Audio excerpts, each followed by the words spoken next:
get to meet and know so many of you. When I first entered college, I never imagined that I'd be involved in something like this.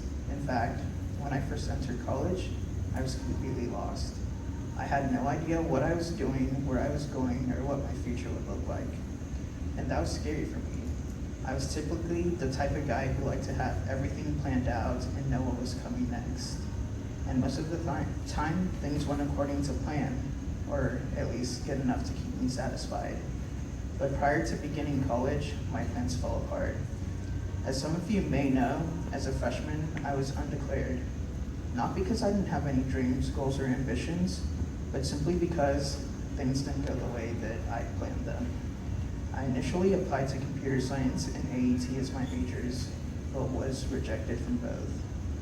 This was devastating to me and a really heartbreaking point in my life, because all of my future plans were contingent on getting into at least one of those majors.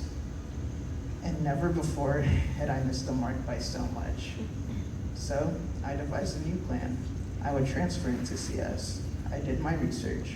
I searched the web, talked to students, friends, and counselors.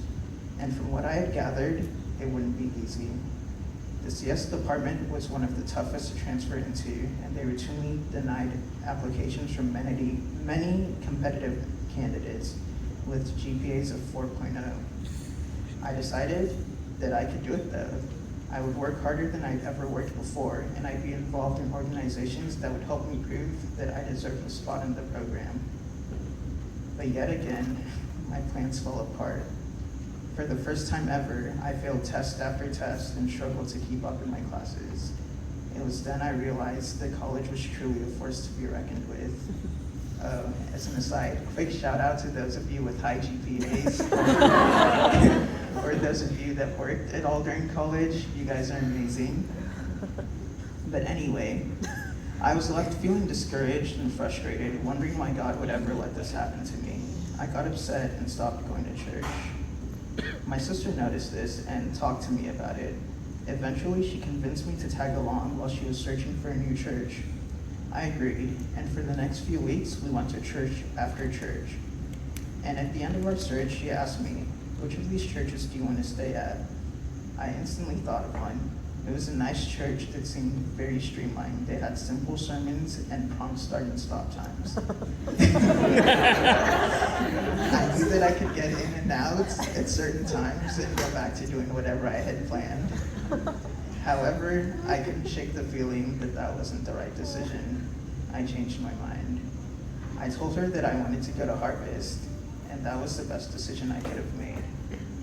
Though it wasn't apparent to me then, it's obvious now that that feeling that I couldn't shake was God pushing me in the right direction. I remembered my first time at Harvest and how I could genuinely feel God's love from the people I interacted with.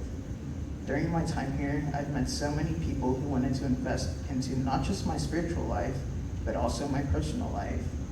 People who would do Bible studies and pray with me, but also give me quick calculus lessons and help me study for exams. And gradually, I realized that it didn't matter if I didn't have a plan anymore, or that I wasn't meeting my goals, because I knew God had plans for me. And though I didn't have a perfect GPA and the chances were slim, I had faith that whatever would happen was for the best.